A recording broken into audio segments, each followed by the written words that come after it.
Can you guys see that? Yeah. All right, awesome. So I'm Beatriz Lozano, or Beatriz Lozano. I grew up in the white suburbs of Michigan, so most people call me Beatriz. And so just to start off, these are just some quick animation sketches that I've made for 36 Days of Type. This one especially, I found it very interesting because I made this as a way to start learning how to code with processing, and that's a theme that is going to be present throughout more of my work. And I'm sure most of you are familiar with 36 Days of Type, but if you're not, I really encourage you guys to look it up and to try and participate this upcoming year. Basically, you just draw a letter or animate it every day, starting from A through Z, and then all of the numbers as well. And for me this year, I really wanted to use each letter as an opportunity to better my skills in different programs. So these I was making with Cinema 4D. The one earlier was with processing. This one is with After Effects. And really my goal with making a lot of these, I call them sketches. It's not to have like this perfect design. It's just to really learn new skills. And even with this one, the letter N, I think it's really interesting because back at the studio right now, we're working on a rebrand. And one of the directions that we're really moving forward with was inspired by this animation. And it's really great to just create your own like body of work, your own body of sketches that you can reference back to when you are making client work or when you're looking for inspiration. So you're not just limited like going back to Pinterest and trying to like think of what to make off of other people's ideas, but creating your own voice and your own like set of inspiration. This one was also, again, with After Effects and just playing with the idea of like how I can vary it as much as possible using different textures or just lines. This one was Cinema 4D again. And so a little bit about me. I work at Sunday Afternoon, which is a really small studio in Manhattan. Right now I'm based in California, but usually we're in NYC. And we're a really small branding studio, usually, 3 to 4 of us, but we're also an artist representative agency. So we represent different kinds of artists, including illustrators, letterers, photographers, which is a super cool opportunity because many times we get to collaborate with all these different kinds of artists for our more traditional design projects. And as Isaac mentioned, before becoming a designer, I was actually studying mechanical engineering at the University of Michigan. And they have an incredible engineering program. That's originally what drew me to the university. And along the way, I found out that the University of Michigan actually has a super strong history of activism. And like I mentioned earlier, I grew up in like the suburbs of Michigan. I didn't really know that activism was still a thing. Like I just thought it was like something people did in the 60s. It was just such a different experience. So then once I went to college, I was able to like meet like-minded people from all different identities, people who, began to teach me about, my own identity and how their own identities impacted their lives. And what it meant to be a part of a marginalized identity as well. And so to me, one of the biggest causes that is really close to my heart and very important to me is immigrant rights.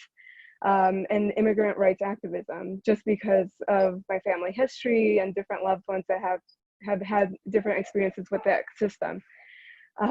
So when I first started college, I began getting involved in activism. And when I joined these student groups, at the time I was still a mechanical engineering student, but I've always loved to draw. And I've always, just been interested in art. So I saw that they were making their posters in like Microsoft Word, like really not great posters. And I was like, well, I just got this thing called the Adobe programs on my computer. I could try and learn them and like make some posters for you guys if you guys want.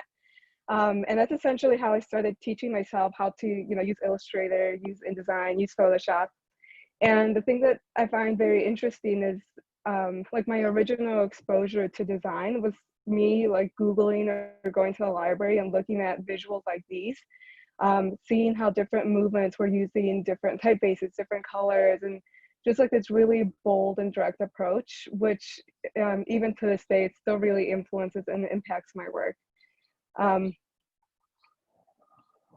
And even though I've gotten the chance to work at some really wonderful studios, and along the way I've worked at different jobs in New York, like nonprofits or art companies, I always find that I'm happiest when I'm working on projects that have a social purpose, that are rooted in community, and it's a way to help others as well. So last summer, after taking a bit of a break from immigrant rights activism since moving to New York, I met a new group of people who were organizing around closure camps, so the camps that are currently still going on at the border. And I joined them not as a designer, but again, to just help organize the different protests, to help maybe with their media campaigns. And along the way, I noticed that they could use some help with their branding, just creating more of a visual identity. So I offered to do my best and help them, apply some of the skills that I'm learning at the studio, where we really focus on branding and how we can carry this onto social movements. So I wanted to make a really simple motion-based and typography-based identity, because I wanted it to be something that, if I can't be there designing it, I would love it if anybody else involved in the organization could simply take my files and run with it. So like I said, very simple type and color-based identity that we use here throughout different Facebook events to get volunteers. We're hoping to make pins. We made t-shirts for different protests. And most of the identity lives in a very digital space, and mainly as animation. So like for some of these, you'll notice they're very simple animations. This one is just a GIF, just a series of images. And again, I wanted it to be in a way where, yes, there could be like more intricate animations like these, but also it could live in a world where anybody who can make a GIF can make an animation. And this was for our No Business with ICE campaign, because currently in Manhattan, off of the West Side Highway, ICE still has an office, and it's one of the biggest things we've been protesting.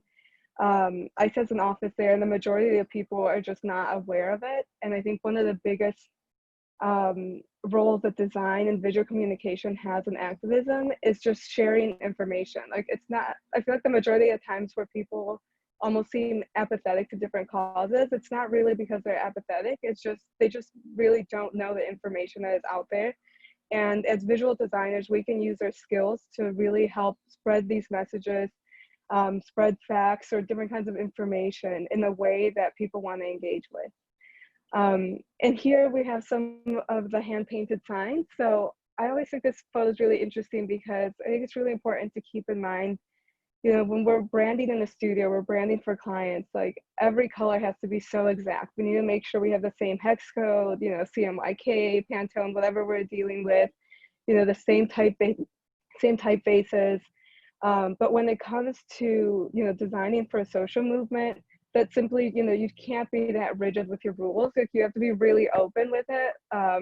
Let's say our color is gold, but we have no gold paint, so it's going to be yellow for today, or it's not the exact green, that's okay. And then obviously we're just hand painting the leather, so we don't have a typeface.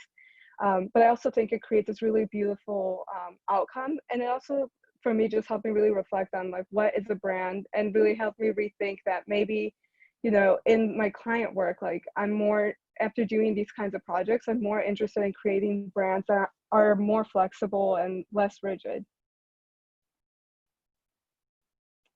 So these next sets of projects are more of just my exploration with code. And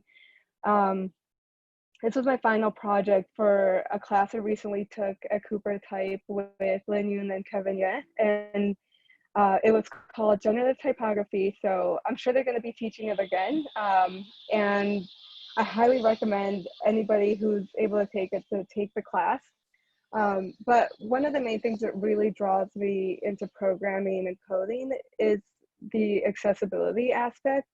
But all of these programs are free. You don't have to pay, compared to, let's say, using like Cinema 4D, which is incredibly expensive for an independent designer. something like processing or Python is 100% free. And there's also so many free resources online. So if you have a GitHub account, you can easily download different example files, which is, you know, my main method of learning, just simply downloading different example files, like taking it apart, changing different variables, seeing how that impacts the outcome. There's also, you know, really great YouTube channels. So I highly recommend anybody who's remotely interested in coding to really just give it a shot. And so this is one of the projects for class. For the week, we were focusing on the concept of a glitch and how that's used by different generative artists. And so once I learned like the technique of how to glitch an image or how to glitch design, I wanted to put a concept behind it. So I put the very common phrase that's often heard at different marches or protests, that the system isn't broken, it was built this way.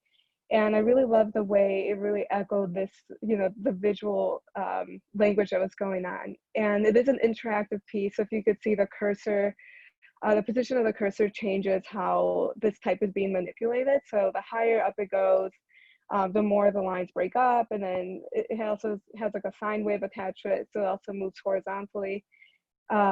But one of the things that really interests me as well about generative typography and generative design is that you're able to create so many different compositions, you know, by essentially having the computer make them. And it takes like 10 seconds to simply make all of these. And, you know, I'm just trying to imagine myself making this in like Illustrator. It would be a matter of like chopping up every single line, changing all of the colors. And I think I'm always really interested in the beauty of technology and what it provides for us as designers. And I think that's a real shift that we're going to keep seeing in the design world, where we can't really keep focusing on perfection, and we need to start thinking more of design as part of a system and how we can use that system to help spread different messages or create work that's more impactful. And so I posted my homework for the week on Instagram, those colorful sketches. And I had a group of activists in New York City reach out to me, and they said that they have been projecting different artworks around New York. So this was this summer when all the BLM protests have been going on. And so they first projected it here on the Brooklyn Bridge, which I thought, you know, I really wish I was in New York to be able to see it. And then my favorite one, they projected it across the 84th precinct in Brooklyn during a BLM protest as well, which I thought was a really cool opportunity. And for me, it just made me think of a couple of things. First, the importance of sharing our work. And I think, at least for me, Instagram is a really great way to do it. But, you know, whether it's Dribbble or Behance or just your own personal website, I think it's really important to try to share your work out there. And at least for me, it's not about having the best work or having perfect work. Like, I'm like very well aware that I'm not the best typographer, I'm not the best designer, but at least to me, I'm like, it's the way you combine your skills that you do have with your life experiences, with the things that interest you, and, you know, creating really unique visual concepts. So for me, you know, just simply posting something up on Instagram and having somebody be able to resonate with it and connect with it, and they use their resources and their skills to bring it to life like this, to me was a super like important lesson and just reminder to keep sharing our work out there. And then another thing that it made me reflect on is I've been involved in activism since my first year in college. So almost like 10 years now. And the thing that I really love about those types of communities is how collaborative they are and how multidisciplinary they really are. So in different activist groups, often, you know, you're having people who are lawyers or political science majors, you're having artists, you know, writers, you're having people from all different backgrounds. And even this project reflects that as well. Like, I don't have a projector, I'm not even in New York. But it's just this mindset of like, this is what I have, these are the resources I have, and let me connect with the skills and resources you have, and let's do something together. And that's something that I would love to see more in the design world, because often we just get stuck with, you know, the skills that we have, and then we, you know, we're like, we need to learn more, I need to learn more skills, let me learn like coding, let me learn this, let me learn that. which I really love doing, but I think it's also great to reflect on, like, I don't need to learn everything. I could just collaborate with other people who have different skills, and we can make something really unique together. So this next project is one of my favorite passion projects. So Ancho is a custom variable typeface that I designed. It's my first typeface, and I designed it mainly as a way to honor my Mexican culture and heritage by creating a design that was both innovative, but also beautiful and reflects the culture. And then also to learn the process of type design, which was something that I've really been interested in these past few years. So ancho was inspired by the ancho pepper that we use a lot in Mexican cuisine. And when I first started this project, my goal was to make a typeface for each of the peppers. So we have like the chile de árbol, which is the skinny one here on the right. So I thought, oh, this could be like a chisel typeface. We have the chile cascabel in the middle, which is really round. And I'm like, that could be a really beautiful rounded serif. And then the chile ancho, whose name translates to the word wide. So immediately when I thought of ancho, I'm like, I imagine this really like heavy, exaggerated typeface. It's super bold, has a lot of personality. And so once I started drawing the forms, I started being drawn to more of these angular shapes as well. And once I started doing that, it began reminding me not only of the ancho pepper, Mexican cuisine, but Mexican architecture. And especially the original architects of Mexico, which are the indigenous communities in Mexico. And for me, one of my favorite pieces in Mexico would be the pyramids in Teotihuacan, which is near Mexico City, near central Mexico. And growing up, my dad's family lived like half an hour away. So we used to go visit all the time. It's one of my favorite places to go visit. It's just, I highly recommend it if you're ever able to go, because you're able to go to the top of the pyramid and just being able to admire all of the architecture and the geometric forms that went into this. It's just a really beautiful experience. So I wanted to really honor these architects and honor, you know, this side of Mexico, and wanted to see how this could be influencing the typography. So you could see like in the letter A, it was really influenced by those forms, as well as the letter O, influenced by this Aztec ball game as well. And then once I had the super heavy form, which is originally what I was going for, I'm like, I want to see the extreme. So this is the ultra bold. So what would this look like in a super thin version? So then I started drawing the really thin version, which is essentially just the skeleton of those letter forms. So here we have the ultra bold, the medium after I interpolated the ultra bold and the really thin one. And then here we have the thin. And here's some examples of just ancho in use. And for me, ancho is a really important project because I originally started ancho when I didn't even know anything about typeface design. I didn't know, I've never designed a typeface. I wasn't sure what I was doing. And this was like 3 years back. And then along the way, you know, I did my best to like draw some letters. And then it's just sometimes like setting that goal for yourself and putting it out there in the world. So I presented this work at Type Thursday in New York City, which was really a really great experience because I was able to connect with more experienced type designers who gave me some really important information and like helped me take it to the next level. And then also just like being able to recognize if you don't have the skills yet, that's okay, like you'll get there eventually. So I kind of put the project on pause, and then I ended up being a designer in residence at Morcos Key, led by Wael and John. But Wael is a really talented typeface designer, and that's essentially where I first really started learning typeface design. I was brought on as an animator to help create with some of their branding projects, but I was like, hey, this is a project I'm working on. I'm super interested in like making this into a typeface. Like, can I just sit and watch you design some typefaces, or like, can you recommend some books? So I really believe like if there's a skill or a project that you want to make, one of the biggest things is just being patient, like patient with like the patient that the right opportunities will come your way that will help you grow and get those skills. So here we have all of the weights from the thin to the ultra bold, more examples of ancho in use. And some of my favorite characteristics of ancho are these like geometric quirks that can really be seen in the letter Y, the K, and the R. And then for the Q, I came up with 2 different alternates, and that's something I want to keep on exploring as well. Would love to keep making more alternates for ancho. And then the characters to make it into extended Latin, so it could be used by different languages. Originally, I designed it to be used mainly in Spanish, but I'm hoping that people will be able to use it in their own languages as well. And because it was inspired by architecture, I had some fun in like cinema and seeing how these forms live in a 3-dimensional space.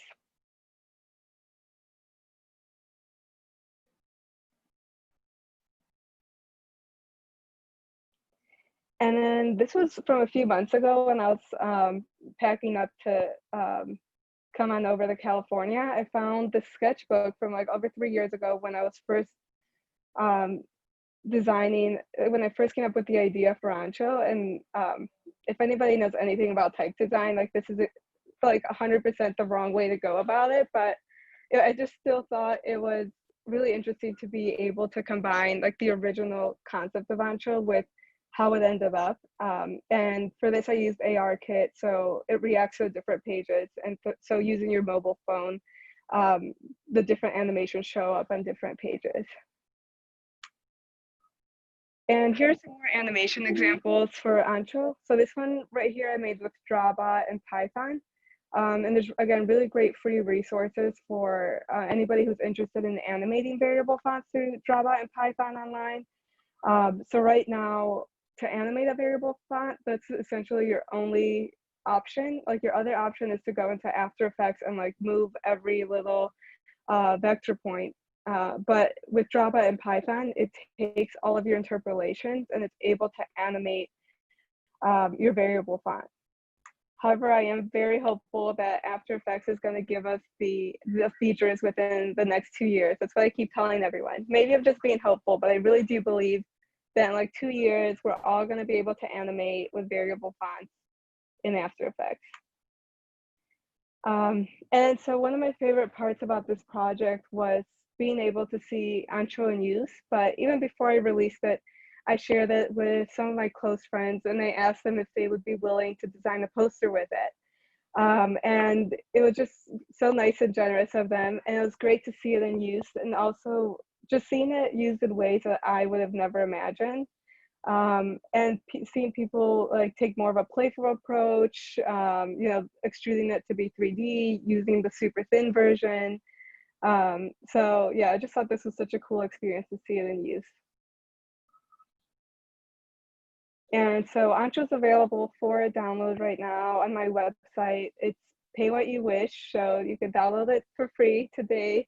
And as a variable font, again, if you're interested in learning coding with variable font, you can download it, use it with Python and Drawbot to start learning how to code and animate with variable fonts. And so what's next for Ancho? I've had quite a few people tell me that they would love to see the lowercase for Ancho, which is something I have been thinking about. So maybe within the next year or so, I can hopefully make the lowercase version as well. And like I mentioned, I would love to have more alternates as well, because I think that's always so fun to give people more like freedom and flexibility with how they use the typeface. And so recently, I was asked to contribute a poster for AIGA's Get Out the Women vote. And so I was able to utilize Ancho for this as well. And I created this poster that at first read just says vote, but then a closer inspection is like all of the reasons why I think it's important to vote. So like to support Black and Brown youth, to protect LGBTQ rights, to end police brutality, and so on. It was supposed to be a bipartisan poster. I was really waiting for them to tell me that this wasn't going to fly, even though I do think it's bipartisan, but we'll see. And so now at the studio at Sunday afternoon where I'm working, we're actually working to create these t-shirts that are going to be released hopefully maybe tomorrow, maybe early next week.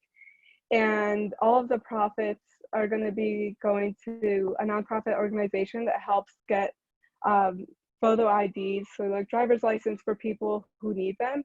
And so in many states, you still need photo IDs to vote. So that's a really huge component and a simple, tactical way that we can help, with voter suppression. But also photo IDs are also super important in general for lower income people or marginalized people to be able to get jobs, to, drive their kids to school for many, many reasons. So I'm really excited to release these t-shirts.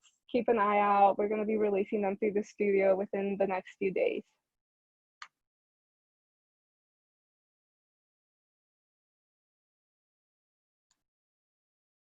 And then this last project is a new typeface that I'm working on, and it's called Aguas. And again, I was working on this project over the summer. I was taking another type class at Cooper, which is a display type with Juan Villanueva. And I know you guys are all in school and probably like all schooled out, but I think, the classes at Cooper or like different online classes now that, we're all home and working digitally are, such a wonderful opportunity to keep learning once you've graduated and once you're out of school. Like there's so much to learn. And I think, it's awesome to be able to have these classes out there and available for us.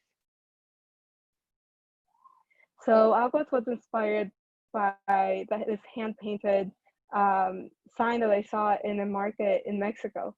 And this is very common if you've ever been to Mexico or like different parts of Latin America, that can be seen all throughout the country. And this one specifically, I took a photo of it back in February when I was in the Yucatan with family.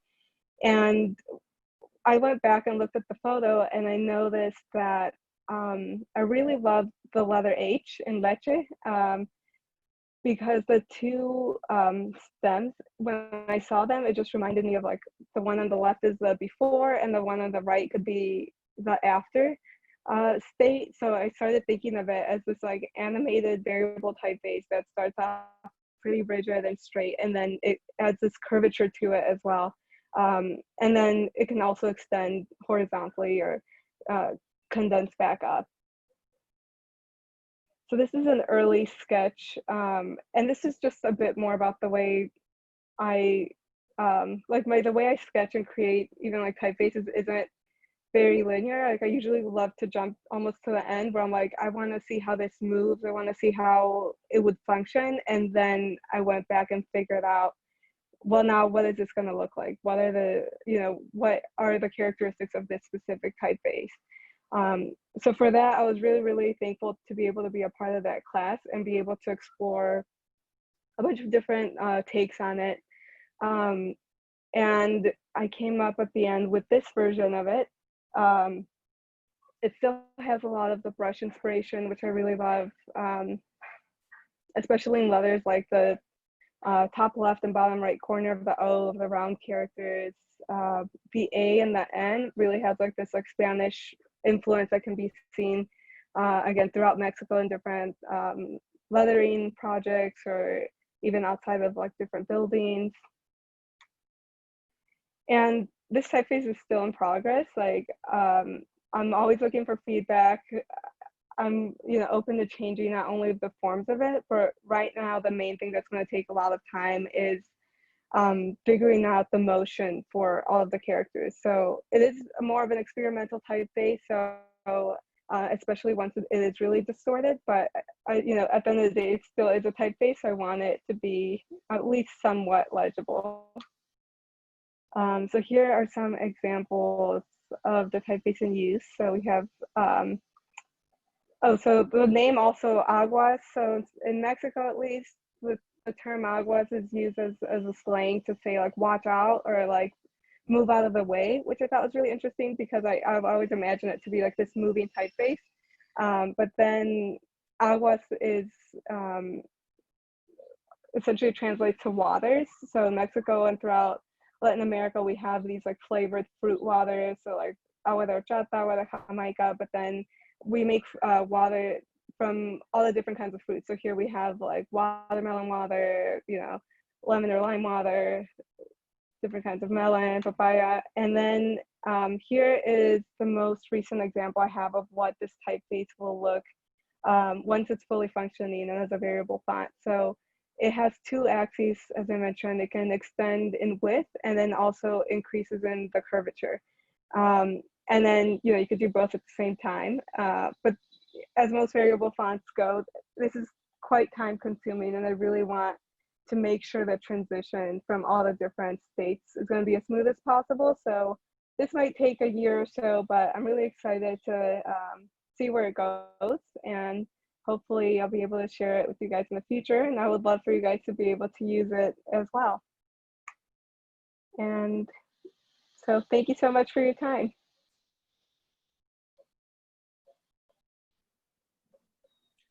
Wow, thank you so much.